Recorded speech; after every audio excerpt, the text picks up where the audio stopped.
باندې زمونږ یو ګرینډ سټرایک دی د صوبایي اسمبلی مخې ته او هغه سټرایک کې داسې نه ده چې یاره دا صرف د وایډیا سټرایک دی دا د ټول ډاکټر کمیونټي سټرایک دی زه کلیر کټ ډیمانډ زمونږ دا دی چې یاره ته نورو خلکو له تنخوا سیوا کوې نو زما د حوزه فیصد لا زما د پیمونه 25% انکریز وکړه په کوم ټایم کې چې تا تنخوا 70,000 روپۍ ورکوله په هغه ټایم کې په هغه ټایم کې ډالر په 105 نن 300 ډالر ختلې دی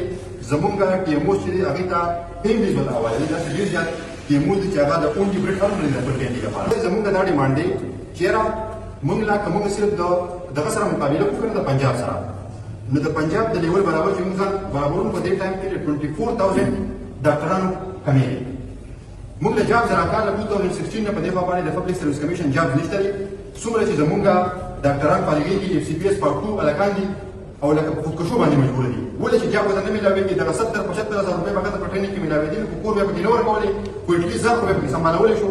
اوس یو پیری یو سړی عادت شي بیا خو سړی د چا نه سوال او خیرات او چې دوره سبق یې ویلې دوره ځان کړی ویلې دا خو نشي کولی د دې نه علاوه پکې زمونږ نور هم ډیمانډ دی د کنسلټنټ پروموشن دی پکې دغسې د سیکیورټي ایکټ امپلیمنټیشن دی لکه فار ایگزامپل زه به تاسو ته ووایم یاره د چا مجال دا شته چې هغه په تاڼه کې چې کوم دی هغې ته پولیس ته لاس ور واچوي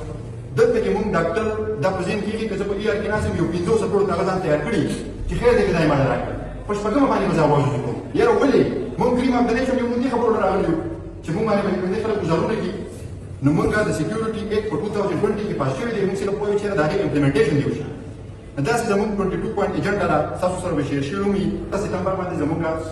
ګرینډ سټرایک دی د هغې نه مخکې به موږ یو جنرال باډي وکړو چې په هغې کې موږ تاسو ټولو ته انویټیشن دي او چې کوم ستاسو ملګري دي نو دا ستاسو ذمه داري ده چې دا زموږ ذمه داري ده انشاءالله دا زموږ پیغام چې دی دا خپل پیغام چې دی دا زموږ کلیکټیو پیغام به تاسو هغوی ته رسوئ